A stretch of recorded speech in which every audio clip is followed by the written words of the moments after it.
Oh, yakin nampak jalan masuk? Of course, kena yakin. Dah ready ke tu? Ta-da! Dah ready. Tu masak apa tu hari ni? Hari ni saya nak sediakan Milo Fruity Muesli Hot Cup. The best je. Mestilah best. Minum-minum terus kenyang. Your timer start. Sekarang. Takut dulu. Okay. Yang belum kenal Sherry, siapa anda sebenarnya? Okay, Assalamualaikum. Nama saya Sherry Ibrahim. Seorang pelakon dan kadang-kadang menyanyi juga. Okay, boleh start sekarang? Nama lain dah tak daripada nama Sherry Ibrahim? Panggilan kat rumah ke apa-apa? Pada beradik semua panggil Along sebab saya kakak sulung, Kak Long.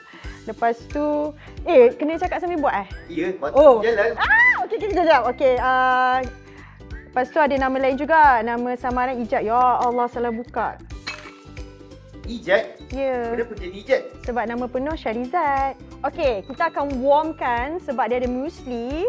So, first kita akan start dengan susu rendah lemak sebanyak 150 ml. Tuang je lah semua kan sebab nak cepat. Kalau sahur menu paling ringkas yang pernah Sherry masak apa? Paling ringkas sebenarnya Milo sebab Milo memang akan mengenyangkan Sherry. Tak mau banyak tu. 2 sudu besar Milo.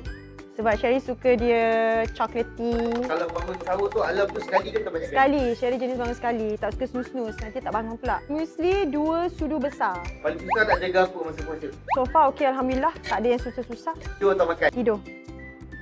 Oh, cukup. Sahur suka seorang-seorang atau ramai-ramai? Seorang-seorang. Bangun awal atau last minute? Bangun awal. Pernah tak masak sahur separuh minggu?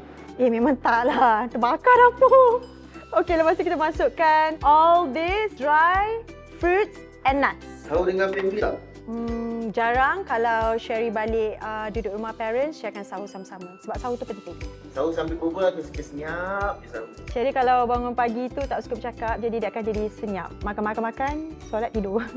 Okay, tu dah habis Dah lah. Wah, first time Sherry yang paling Kan berjaya. cakap tu Milo. Tak Saya sempat saya nak countdown 5. Oh, well. Ataupun last 10 second untuk dapat kelas apa. So dapat tenang.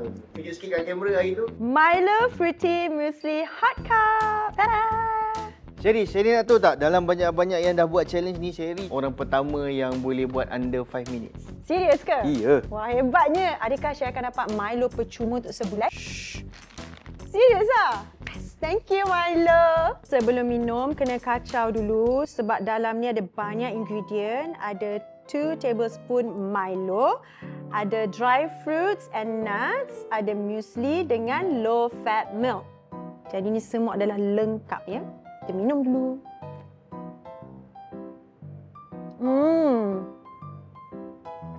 Perfect. Minum ni, lepas tu saya akan combinekan dengan sandwiches.